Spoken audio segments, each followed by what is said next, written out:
Alain Barraud et Jean-Noël Pérols seront lundi devant le palais de justice de Poitiers avec d'autres membres de l'association Demain la Faute-sur-Mer. Ils viendront apporter leur soutien à René Maratier, Françoise et Philippe Babin.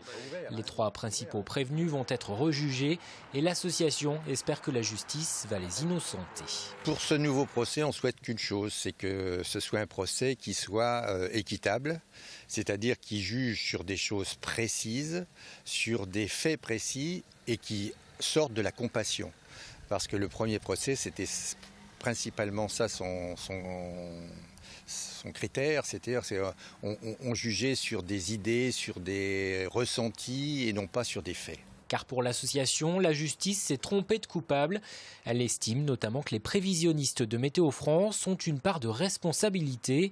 L'alerte rouge prévoyait des vents violents et pas une submersion et incitait les habitants à rester confinés chez eux. Il faut savoir que dans l'après-midi, on a eu des alertes oranges. Il a fallu attendre le soir pour être en rouge.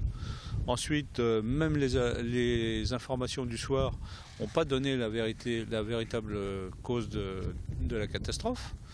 Et là, en plus, sur les 3 maires prévenus, Noirmoutier, l'Aiguillon-sur-Mer, la Faute-sur-Mer, le maire de la Faute n'est pas prévenu. Mais le plus grand absent du procès pour Demain la Faute-sur-Mer, c'est l'État. Il a autorisé l'urbanisation de cette cuvette de la Faute-sur-Mer en rendant cette zone constructible. Les permis de construire étaient accordés parce que c'était une zone bleue.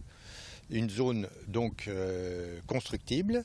Les permis de construire étaient accordés dès l'instant où ils répondaient aux critères qui étaient fixés par cette zone bleue et le maire ne faisait qu'entériner cette autorisation. Alors René Maratier, Françoise et Philippe Babin sont-ils responsables de la mort de 29 personnes lors de la tempête Xynthia? C'est la question que devra trancher la Cour d'appel de Poitiers, une question qui divise les habitants de la Faute-sur-Mer.